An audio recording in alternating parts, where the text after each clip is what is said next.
Welcome to another edition of Conscious Connections, where we explore soul centered conversations that awaken truth, inspire healing, and remind us of our divine power. I am your host, Dr. Deborah Carson, and the founder of the Fear to Freedom Project. And I love to sit down with beautiful souls who are transforming lives through their gifts, their stories, and their wisdom. And together we move beyond freedom right into fear, one conscious conversation at a time. And today's guest is a powerful channeler, energy healer, and a longtime ET contactee whose life bridges dimensions seen and unseen. Brenda Seldin Mm. first discovered her intuitive gifts while working as a wildlife and rehabilitator in New York City. Her path evolved into animal communication, Akashic Records channeling, and ultimately decades long contact with interdimensional beings she calls the travelers. With nearly 8,000 photographs and videos of light ships and years of messages received from higher realms, Brenda brings extraordinary insight into consciousness, healing, and our multidimensional nature. Welcome, my sister. Welcome to the Fear to Thank you. Freedom I'm so Project. excited to be here, Deborah. Thank you so much. Yes, I'm glad that you are here. And we met through one of another friend of mine, my goddess sister. I think you were on her podcast. And yeah, that is Rachel. And as soon as I met you, I just felt so connected to you. Like you are familiar and you're so easy to sit with and talk to and share space with. So Thank that you. has just been great for me. I feel the Yeah. same way. Thank you. Thank you. Well, I'm going to dive right hmm in.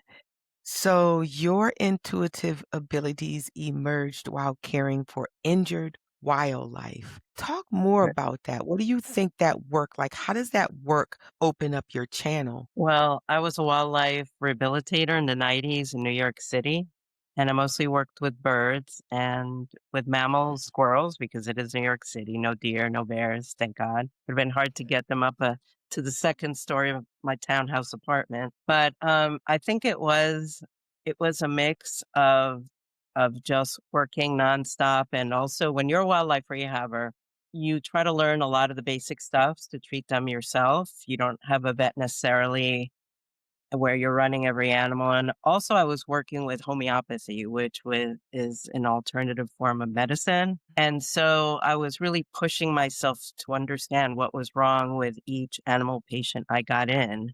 And so, because I had a lot of the responsibility, what is the right remedy? What is the right treatment? I mean, I did study how to do first aid and different things and raise, the orphan babies. But I noticed over time that I would have different occurrences, like, for instance, dreams. I would have a dream that would symbolically show me what remedy the animal needed. Mm. Or sometimes I would even hear in my head the name of a remedy and I understood. Or I think what I did was I used practically all my five senses to understand what was going on, except the sense of taste. I wasn't gonna, but Yeah, I understand that. so I think just apart from really just looking, when you're trying to heal and you don't have all the medical equipment, you use your sense of smell and touch and sight and also hearing. And I think I was so dedicated to trying to help each one to the best of my ability. Almost like I pushed out and my physical senses pushed out into my clairvoyant senses. Mm.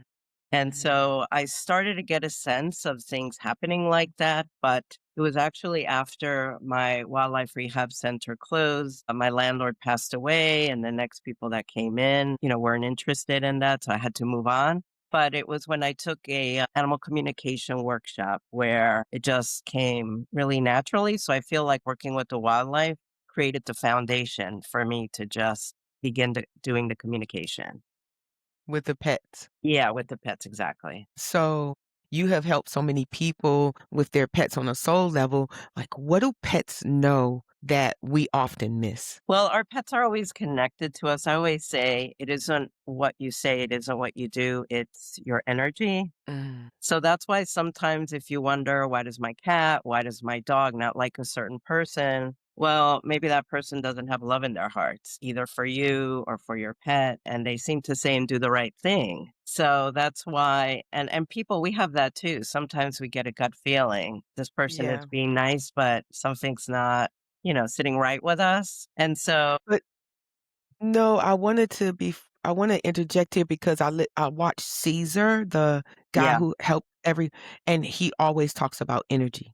That exactly. he's Yeah, he's telling the pet owners that it's your energy, and it leads me back to whenever I was a pet owner, and I just feel so bad because I didn't do certain things, like, when I watch now, I'm like, "Geez, I was probably not a good pet owner." I don't know, I treated her like my child. But Mhm. she did not wanna go with other people, she always stayed with me, and even when I took her to the vet one time, it was like she was traumatized. After I brought her back, I went to travel, and then Yeah. I just feel sad because I was like, "Man, I should have done something differently," but she's gone now, but I just think about it, like, maybe I was nervous a lot because sometimes she would be, like, really anxious, and it was me.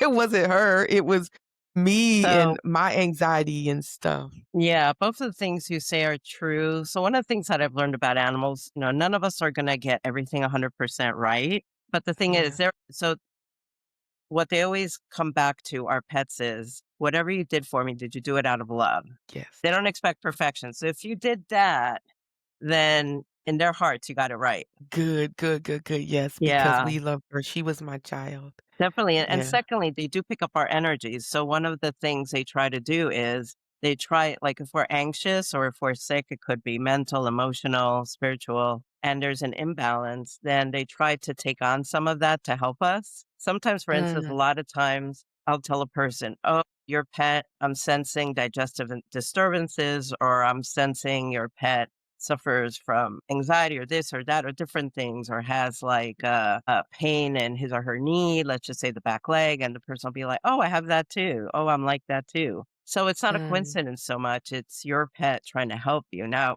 what I do have to tell people is our pets, they're angels on earth. So even if we ask them not to, they'll probably do it anyway. But we have to be aware of it because they're not like black holes where they can just take and take and take.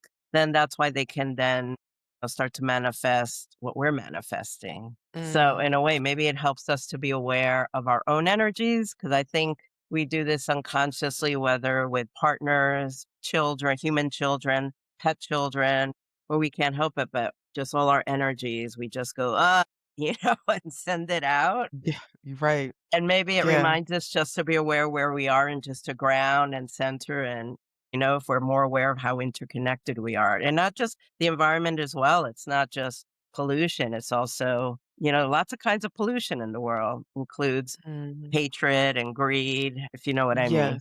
Yeah. Absolutely. I just wish that I hadn't had a spiritual awakening Mm. when I had my yaya, and I didn't know about, like, energy or we were connected. I didn't remember that at the time, so I probably and I don't want another pet. She was taken away from a hawk or a bird of prey picked her up out and yeah, so I'm like, I'm so that sorry. traumatized me. Yeah. Yeah, so I'm like, I'm never having another moment like that, but I just wish that I was just a little more I had remembered, who I am really. Yeah, but I loved her. I had a great time with her. Well, So if I can uh, interject quickly. So, one of the things that people don't realize is whether it's with a pet or with a human being, just because that pet or that person has moved on doesn't mean you can't still work on the relationship or you can't, you have the possibility of saying, not that you're sorry because I don't think you did anything wrong. I feel you just, you acted from the heart. You know what you know now, you know yeah, now. You know what you didn't yeah, know then, you didn't know then. But right. I think sometimes a large part of the work I do is also people connecting to their pets have passed on and making sure they're okay, or just, not That was my just question, though. I was gonna yeah, ask you that, like, yeah. do you work with the pets? People like, can you contact someone's pet that has passed on? I thought you were just working with the pets that are Oh alive. no, absolutely, both. Absolutely. And What? so sometimes people, after their pet moves on like you, like yaya you saw her being taken away by this bird of prey. So probably if you're ready for it, we could see how she's doing. We could say, I'm so sorry. It's not because I don't think it was under your control. I feel like death comes to everyone in a different way, but it's always, this is the end. It's time for you to move on. Yeah, So, but it helps a human being because once you leave this incarnation and this body and this set of personality traits, you're fine. One of the first things I learned from the animals after they pass, they said it's like a pair of jeans. You get a rip in an embarrassing place and you can't sew it shut and you can't wear it again. right. So you take it off. Do you ever cry over a pair of jeans you can't wear anymore? So the only time they're a Okay. little sad is when we're sad because they can't come back and they can't give us the comfort that they could before by licking our face or sitting on our laps. But they're still around us, giving us comfort just in a different way. That's really, that's really good to know because no, I didn't see it happen. She Mm, was just she went outside, with my partner at the time, and he was coming in from work and just kinda moving his luggage in from traveling, and she kinda sniffed around out back. I mean, she was 14 years old, but mm. yeah, she was just gone.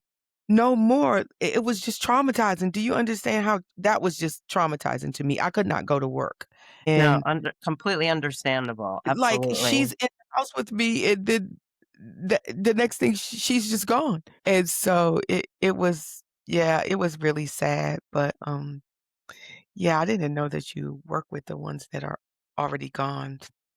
Yeah, and Maybe you we can you will. can find healing because I can sense it. She's around us, she's sending you love, she doesn't want you to suffer. Oh, So yeah. whatever happened to That her, she just said, I heard in my mind, she said it was quick. it was when I say quick, Right, but I mean her passing was quick. oh, I kind of figured that once we Yeah, neighbors told me that there were some owls sitting up on the, sure, and they um could if she was a small dog, yeah. she was a small dog, and it's like, soon as the talons, I think, they heard a "eek, eek," like, and then Yeah, it was no more. Yeah, and yeah. yeah, okay, great, yeah. She says she's not holding on to it anymore, and she's asking you not to either. She wants you Oh, so one of the things she showed me, and they show me this a lot, is think about your whole lifetime, right? Or her whole lifetime as a string, horizontal string. And her ending was just the teeniest bit at the end. She doesn't want you to get stuck at that end. She yeah, wants you to like think about the whole piece of string, not the very, very tip. That's she says that's such a tiny piece of the whole thing. okay. Yeah. Okay, that's cool. Alright, cause that was like my little I always thought about that. Like, jeez, it happened so quick. Alright, let me get myself together. We are on the podcast. Jeez. Alright. Okay. Real emotions are real, they're all good. Yeah. Yeah. Okay, good, good. I'm glad to hear that. I'm gonna move right into the Akashic Records Yeah, because I'm very interested in the Akashic Records so much so that I was taken into the Akashic Records, but also when I was younger, my mom talked to me about the Book of Life, and she did not say anything. that's She amazing. didn't use yeah, she didn't use Akashic Records. Mhm. She's like, "There is a book and your name is in it, and everything about you is in this book." And I'm like it was actually scary because 'cause I'm like, in my head, I'm thinking God's, like, taking all of the things and writing them down and, storing them up and, like, holding them against you because they made God seem like God was just this person and this scary person, so but she never said that. She always made me feel comfortable, like, "No, God loves you. Talk to God like you talk to me," right? But Mm. it was this book, and Wise now woman. here yeah, yeah, she It's she even took me to my first past life regression. I mm, followed this lady. She was exploring everything. I'm like, "What are you doing?" She gave me all the books and NDE books and stuff when I was in my 20s, early 20s. So when the spiritual awakening came, I was like, all of this stuff, it came back to me, all of the information. So the Akashic Records is just beautiful to me. I mm. had that experience, and I just want you to talk about that. Like, what led you there? How did you like become a practitioner? Because that's very interesting to be able to see in someone's records. Well, the Akashic Records, were introduced to me through my shamanic practice. So shamanic practice is a form of spirit travel where um, you begin by getting to know your spirit guides that go with you, and usually it's an animal spirit guide. And you're taken to different parts of the spiritual world, which is divided into the upper world, middle world, and lower world. And where you go to meet other guides or receive teachings or healings or spirit gifts, spirit tools, usually the upper world. So for many years, for a whole bunch of years, I would travel upwards into this realm. And by travel, I mean, I always say that this work is done in the imagination. That's the space that we have where spirit and the spirit physical version of ourselves and spirit can actually meet and work together. So it's in the imagination, but it's not imaginary. Right. Yeah, so I would be taken to this room filled with beams of light. I couldn't even see this room where, like, I would look to one side to the other, couldn't see where it ended, couldn't see how far it went, how far back. It was just filled with humanoid shaped beings of light, just no features. And they would always welcome me and they would always say, come be with us, come work with us. And, I'm like, that Jim Carrey movie where he would always say yes to everything. I'm usually like Yeah. that, but there was nothing like a bad feeling about it, but I just could feel like this heavy responsibility. And for some reason, I wasn't ready, and I kept saying, "Not yet." And I did this for like 2, 3, at least 3 years. And then during that time, I love to read books, and I bought How to Read the Akashic Records by Linda Howe. And even that book, I just put it away once a year, twice a year, take it out, go, "No, not ready to read it yet." Put it away. And then finally, after a few years, I read it, and I started to practice working with the Akashic Records. And it came very easily, and I realized the space I was being taken to, that was the place of the Akashic Records. And once I Ah. started, I just felt right at home, and I haven't stopped since. And it's not just understanding my own records or other people, but I see the Akashic Records as really a representation of I see the universe as a tapestry, and all the threads of the tapestry just keep moving and realigning, keep getting recreated because nothing is ever because think about it, it's not just ourselves, but it's every moment of ourselves, every lifetime, in every dimension and every parallel. And then it's not just us, it's every other being, every part of the universe, every universe. So you have this beautiful tapestry that's alive and just keeps, creating beautiful new designs. And you can tap. I mean, sometimes, so with the Akashic Records, what I tell people is what you receive is what you need to receive at this time that will help you Mm. in this moment. So and yes, you can ask about other things, but sometimes you can ask about one thing, but they really need you to know something else. So for the majority of it, you do have. I feel like I have access to a lot, but sometimes some of the things maybe it's not your time to know, or you Mm. wouldn't understand, the answer. And then the other thing is the Akashic records are not just records; they're also a kind of an embodiment of a very high frequency, high vibrational energies. So Mhm. I do shamanic healings. I also do shamanic blessings. I work with lands and homes, and sometimes there are energies there that need help. Like you've got to move on. They're not good energies. And so the way that I will see what's going on that property is through the Akashic records, and that affords me protection. So if I were to go Mm. and just directly, let me feel this myself as Brenda, but when I do it through the Akashic records, it also acts as a form of protection, like a shield around me. And also like you Beautiful. can receive the energies are very healing. I remember once I worked at a weekend fair, 2 days straight, nonstop. I had Lyme disease. I hadn't even started to treat it. I was so sick, but Mm. I was gonna be there because it was in another city. It was a big investment, and I wanted to do it because I love the work that I do. And do you know that I did about 90% of the readings were the Akashic Records, and by the end of the weekend, I felt better than when I started because I had been in Um, the energies of the records all weekend. I went into my records. I took a mini course and went into the records, and I literally felt at home. It was like I was jumping all around, and it was like whoever was there, I would say the record keepers, but it was like they were standing back to allow me, and even in my mind, I was like, "Why am I acting like this? They're gonna put me out of here."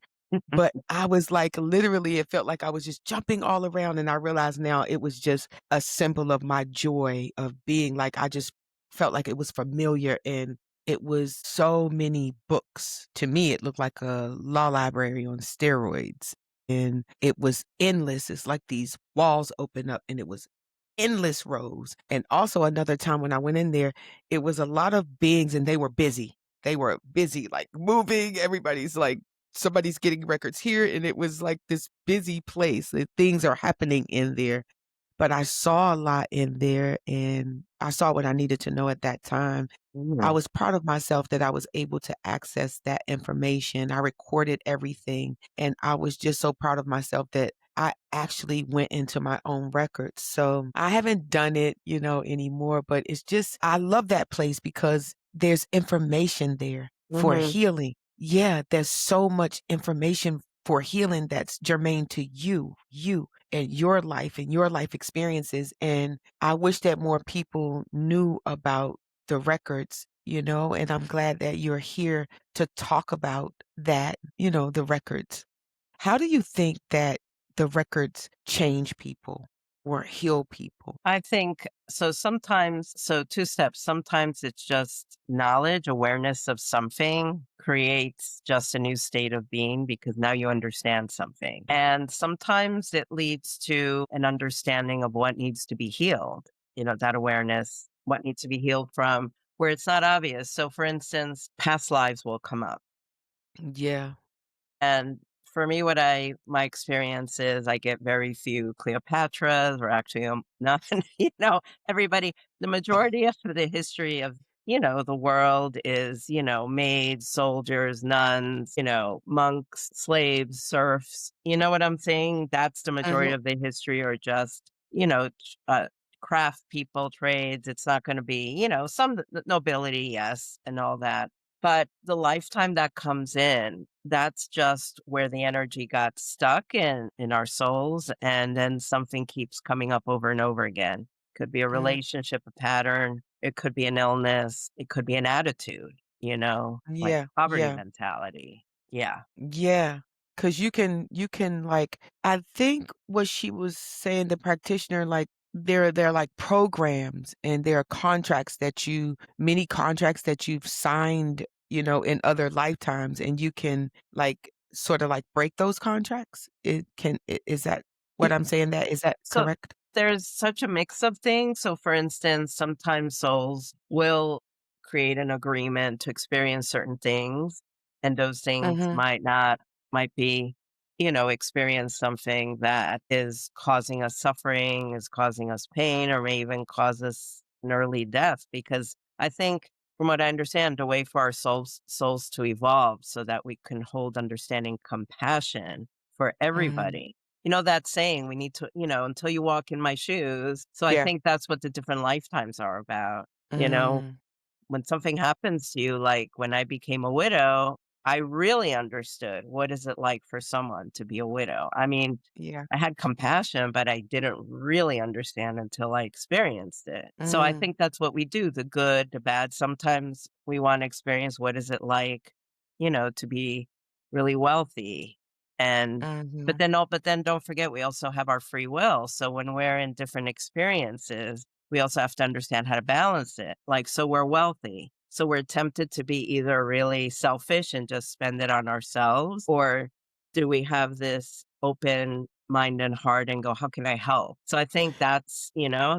that's where the free will comes in. Do you think well, probably know the answer to this, but our future self is in our Akashic records, yes? So it's there's so many potentialities. So one of the things is, let's just say you follow the bank of a river. So the bank is created, it's made from earth. Sometimes Mhm, a big mhm, storm can come in and can change the bank a bit, or sometimes, so the thing is, it depends. Sometimes if we're doing things over and over again each lifetime, we're not ready to change that for better, for worse, then it's kinda like that bank of the river where over and over again until we're ready for something different. And then uh, there is the potential of creating a different timeline or calling in a different energy to help us shift more Mhm, quickly. mhm, So there's all kinds of, possibilities. Sometimes by going to a past life or mhm, connecting to our ancestral family, we're shifting something in the present by going back, or we're shifting something by maybe trying to find a future timeline that will help us to shift. But one of the m'kay. things that I was told actually by the travelers is that, and those are the interdimensional beings that have been with me since 2008, is that so they help me with healing as well, and they say what we do is we align a person's energy or situation's energy, try to find an existing energy to align it to. So let's just say, I'll give you an example. Last year, I fell in the snow outside. I broke my ankle in 3 places. I needed surgery. I needed a plate and screws. And I said to them, couldn't you have helped me avoid it? And they said there was no existing energy to align it to avoid that. So that was something that I had Mhm. to experience. So, I hear you, and I later hear on, I you. understood why, you know, but so they said when we can align it, we will. So one of the things they said to be careful about is not to try, like to go to try to align yourself to a totally different timeline, because you want to avoid the whole thing, that you might avoid what you want here, but then that could cause repercussions that, do you know what Mm. I'm saying? Like in the end, what Yeah, I yeah. say is just stand where you are and just learn how to deal with something. Cause really there's no Yes. running away, Yeah, completely running away. Yeah. yeah, yeah, yeah. Okay, okay. That was gonna lead me right into the travelers. Hmm. Alright, so the travelers. Hmm. I am so interested in the travelers. Who are they? Let's tell the audience who they are first. Like, they started contacting you in 2008, and then, like, why? How did they communicate with you? It was a full moon. I was doing a full moon ceremony, a shamanic journey, connecting to my guides. And just suddenly it's like an interruption, a push it. And I hear a voice and they announce that they're the travelers and they've come from another dimension and they've come to help humanity because we're on the cusp of becoming a starfaring people. So leaving our home world to explore and to eventually create homeworlds on other planets. And Mm, so that's what they do. That's their mission. They go to different worlds and do that. mm. So they've said that they support us. They have more faith in us than I do sometimes, truth be I told. bet. Yeah, they love the earth. They think our planet is so special and they think we're special. One of the things they love about us is our sense of humor. So Oh, they said that's not really? necessarily not that's not something that's necessarily found all over, the universe. Mm, So the way they've come to help us is I channel their messages for us and also I channel their healing technologies. So we call it the healing technologies because they've transcended the physical form. So mhm, for a very, very, very long time, they've been in energy form. But that doesn't mean that, for instance, so there's a difference between the angels and the travelers. It's kind of like us, but without a physical body. mhm. So the technologies that they share with me, they call them technologies. So what's the difference then between the angels and the travelers? Well, or the angels or like the travelers. It's kinda like what's the difference between us and the angels. The angels Oh, actually the angels are very different. So the angels, when I connect with them, they're just very, very loving, loving beings. But mhm. they're not evolving, they have their mission. They don't really Okay. have free will, do you know what I'm saying? Or they've agreed to, just have their mission. And Okay, so because their just mission was given by source, and that is their mission. Whether we like it, know it, accept it, it's just that they have that one mission, which is to be an angel, love and God, and they protect us. Is that They it? accept it when I connect to them, their energy is very benevolent, loving, there isn't any, "Oh, why can't I be doing something else?" And actually, sometimes when I do the Akashic Records, sometimes people come to me that their Mhm, soul, at some point, has been part of the angelic realm, and I've noticed that mm, people that have, evolved from the angelic realm, that Mhm. they're the ones that the world and life can seem very shocking, very overwhelming. They're very, very Mm. sensitive. Mhm, Sometimes mhm. everything's too much. Mm. And you can imagine you're an angel, it's all love and light, and all of a sudden you come here. Oh boy, I feel sorry for you. Trauma. 24/7 trauma. Yeah, exactly, exactly. Yeah. Jeez. So it's like they're like us, except not like us in terms of actually what they've told me about themselves. They don't descend. They're not a humanoid type. They said the closest they can describe themselves is like a hybrid of plant and animal, but they're neither. But it's just the closest how they can describe themselves. They've told me at the beginning, we don't show ourselves because it would make you afraid of us because they look Oh, so different. Yeah. okay, okay, okay. So you just see do you see silhouettes? You know, it's interesting. So Oh, yeah, you see the lights, though. so remember, they're an energy form. So the way that we can see them is in terms of light. But Yeah. actually, okay, so when in 2017 I was led to start going outside around my home, my last home, I don't live there anymore. Start to take photographs, start to take videos, and that's when I saw the different light form. Mhm. But in reality, the only thing that I can really see with my physical eye are the small little light ships, Yeah. which is how they travel, I think, in our dimension. I Mm. think they have bigger ships as well, that the light ships come from their bigger ships. Mhm, mhm. And they're from another dimension, and their frequency, the energy there is so high. Our dimension, it's very, very dense, it's very slow, it's very heavy. So actually Mhm. what they do is they make a copy of, like, a holographic copy of their consciousness that they're connected to, and they send that through. So they've told me they Because we you physically can't can't be behold. here. Yeah, yeah. Okay, I Yeah. got that. We wouldn't be able to behold that energy, you Well, we wouldn't think? be able to go to their dimension, just like they can't They're come here because we're too dense, we're too heavy, our vibration's too slow.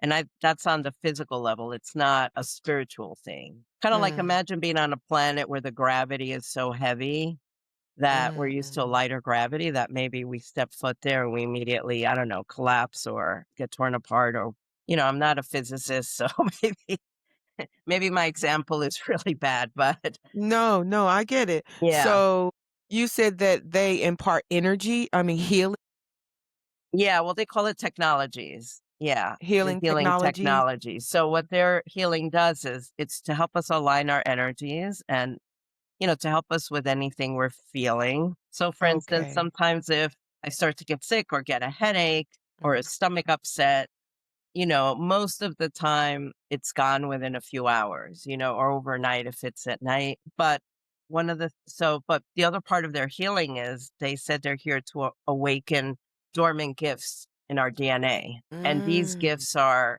of the psychic nature, connection, healing, everything that you can think of. So, I have a question. So, Yes. is it that they are imparting these healing technologies on everyone or Well, just certain people? I'm not saying I'm the only one that works with them. I'd have to get out more and maybe be exposed more to a Okay. bigger public, but I have met a few people that are connected a little bit in Mhm. the same way that I am. But one of the things that I do, so when I do healing with people or with groups, I always tell Mhm. everyone once you've received the healing and you need them again, you can always call on them to help you. Then you're connected. Yeah, So yeah, one of the okay. things they say though is every time when they first meet someone, that person has to give them permission to be healed. Mm. So they never impose themselves on anyone. Okay, It's always okay. free will, cooperation. Mhm, mhm, mhm. Okay, okay. So, alright. Well, I want to know if they have any messages for humanity Yes. today. Let me connect with them a second. Okay. Humanity is a broad spectrum of beings. You do not realize that you act as one, even if every one of you is going in a different direction. You do not need to be all like one another or all act in unison, but you must all have similar goals toward peace, toward love, toward unity, and express those in your own way. We wish to help you with that. We believe that you are on the path. Persist, do not resist the energies of love that are coming your way, that are being sent to you, not just from ourselves, but from many other beings in this galaxy and in others. We believe that humanity is currently at a turning point, and these next 100 years will decide whether you take the higher road more quickly towards love, towards community, towards connection to beings like ourselves and other beings in the wider galaxy, or whether your road towards all of us will take longer, will be slower, will be filled with more obstacles. Please be aware that each one of you contributes to this great change. We are with you. Thank you. I'm glad you're with us. You let them know if they are here to help the earth, and the fact that they like earth Mm. makes me laugh because sometimes I look at this place like, what is going on? I really do. It seems like a joke sometimes. Like I cut on the news and say, let me see what these human beings are doing now. And yeah, I like they like Earth. That's interesting. Well, Why do you think that yeah, I'm they, sorry, go they ahead. actually hold a special reverence for the planet herself and her Mm, energies. There's a special reverence. I think Earth is a that's very beautiful. special planet in the galaxy, and we don't appreciate her as much as other beings. I honor and I have the highest reverence for Mother Earth. It is the human beings that have inhabited this earth. The souls that have come here, and some of them, to me, just got it all twisted. They have a different agenda than mine. So, yeah, I love Mother Earth as well. So, why do you think that some interdimensional beings have contact some people and don't others? I know for myself, I eventually found out that I'm actually originally a traveler that came here with them at, Hmm. to help with to help the people of Earth. Hmm. So as a project, of course, I didn't realize what a big project we were and how long this would take. But Yeah, that's a that I've been in huge project. Yeah, huge projects that I volunteered to incarnate as a human being so that when the travelers were ready to be known, that we would know how best to help humanity. So that Wow. in that respect, and I know from also working with other people who have had experiences that it's everybody is connected in some way and will be, but it might not be always throughout their lifetimes. It might be just once, or it might not even be this lifetime. Hmm. What I'm being shown, the message that's coming in is whether we're human or non-human, we're all part of this working mechanism that's Hmm. making its way toward the greater good, the greater whole, and all of us have our role in each lifetime. And so if it's not happening now, but that we're all interconnected, that's the thing. We're all Yeah. interconnected. Yeah. So, ET contact could definitely trigger some fear in a lot of people. And I listened to Bashar, Daryl Anka, who's been channeling an ET for over 40 years. And I really love Bashar. The information is very practical. And when I apply it, it really works. And they talk about in the coming years, the near future, that we will all know or see or have some ET contact. And so it may trigger fear. How do we move from fear to trusting what we see or trusting ET contact? How do you think? Well, so my experience when they first contacted me, I was afraid. Even though I've had before that, it had been almost 20 years of not just working with animals and spirit animals and mother nature, but also, like I said, just working with energies that weren't good. But for some reason, the alien thing just freaked me out because in a way they're like us, they're beings. And just like Earth, like if somebody comes up to you and says, "Oh, will you transmit my energy? Will you start working with me?" You're like, hey, I don't know you. First, I got to find out who you are, what your values are, and then I'll decide. And that's kind of what I told them That's because good. That's good. yeah, because alien beings, I don't know them all, but I just assume they're the ones that are really there to help us, and they're the ones that maybe aren't. I don't know. I can't, but that's how I started. And it took me quite a while to get comfortable. Kind of like the Akashic Record, it took me quite a while.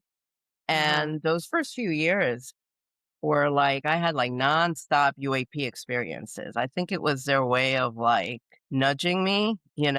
Mhm. So then over time, I just because at first I started to, then I felt like, no, you pressured me too much. I'm not going to do it. Then I kind of got more pressure Yes. actually, but then I just gave in a bit. And since then, they really haven't been pushy, and they've really helped me out a lot. They've helped me out through illness. They've helped me out in a snowstorm, made sure I got safely home because my car was not going to be up for it and I could have easily ended up in a ditch. All Mhm, kinds of things where I've felt protected and mhm, accompanied, especially in 2017, my husband passed away and they were just around me all the time. And I could mm, call on them. And I could call on them and the little light ships would come because I just couldn't sleep. You know, I was so much mhm. grief that I would just go outside middle of the night and just start to take pictures. And I would say, you have to come out. You have to, I would use the word entertain me, but it wasn't, it was just like me company, distract me.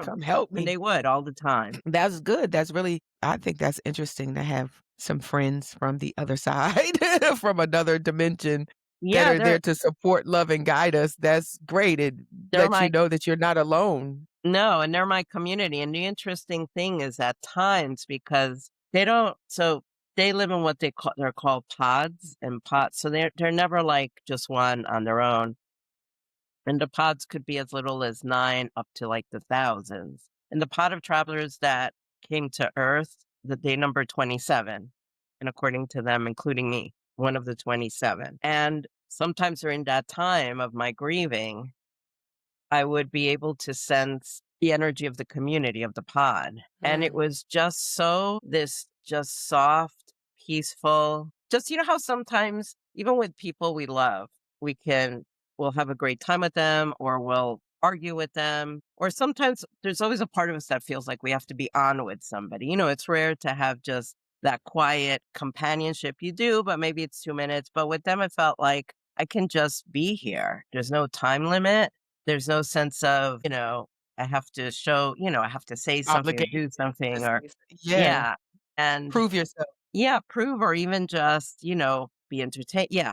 And it was such a special feeling that it's like, Mm, wow, what if it was like this all the time, with all of us? There wouldn't be mm. wars, there wouldn't be problems, there wouldn't. Yeah, we can just sit in community and just be okay with each other, be okay with yourself. We don't have to do anything, no expectations, just enjoy, just allow. That would just be beautiful. Yeah. Or they have their purpose, but their purpose doesn't involve any ego, like they said, so they're not so they speak as a group, but what they do is the one in the group that can do something or the ones in the group that understand something better, like they'll allow, yes, you do this Mhm. because, they'll put the greater good. It won't be like one person going, me, I want to be the star of the show. Mm, mm. So yeah, very peaceful, Oh, very I love that. calming, very loving, in a Mm, very quiet, gentle way. that's just beautiful. I love that. Well, I know for the sake of time, I am going to kind of wrap it up, but I wanted people to know how they can work with you. And I love the fact that you offer courses. So for people who are curious about shamanic journeys or Akashic records, knowing more about themselves, Yeah. connecting to their higher self, how can they work with you and I name? love working with people, groups, individually, the readings, healings, or workshops. Check out my work at brendaseldin.com. That's my Yes, and website. I will make sure that everything like that is in the show notes so that you can work Thank with you. Brenda. Yes, I appreciate you coming. I Thank like to you ask all of my guests a couple questions. So, the first question is, what are you most excited about in life right now? in life right now. I'm really excited that I've started to write my book about my experiences with the travelers, which is going to include a bunch of my photographs. And I'm excited about that because I've had this ongoing relationship with them and everything that I've learned, not just about them, but about myself. Mm. And so that's what I'm really excited about. good, that's beautiful. Are they helping you write the book? Yeah, in a way, in terms of channeling, they don't so what they do is they don't come in and channel, like, Mm, where they write through me, okay. but they help me with my energy so that I can get the best out of it. Okay. Okay, great. All right, interesting. And what does moving from fear to freedom, what does that mean to you? Yeah, for me, it means you can find freedom in fear because fear, I always say that every emotion is a messenger. Mm, And if we just allow them to come through, they'll leave more quickly than when we just hold on. In a way we don't want them. We think we're pushing them away, but by not just asking them, well, why am I afraid? What are you trying to tell me? Then we're keeping them longer with us. mm, So sometimes when I have experiences, either fear or something doesn't work out or anger, or in a way, sometimes I get excited because I'm like, okay, what do I need to change up? What do I need to understand? What do I need to learn? mm, mm, So when we can, in a way, embrace it, stand there, know that we're safe and know that we're our own creators of our lives. So work with it. It's mm. good material to work with. Okay, that's good. That's really good. That's so that means what we resist persist. So no resistance, embrace and allow. I like that. Well, thank you so much, sister, for Thank you. I coming really to enjoyed this. Thank yeah, I you. appreciate you so much. And thank you all for tuning in to another episode of Conscious Connections. And may today's conversation remind you that you are never separate from Source, from God, Mother, Father, God, that love, purpose, and freedom live within you. Please be sure to subscribe to this channel, like, share this channel with someone who you love and whose soul needs a little light, and comment below, how did this episode resonate with you? And if you want to work with Brenda, just look right down in the show notes and you can be able to contact her. This is where fear ends and freedom begins. Until the next time, peace and love. Thank you.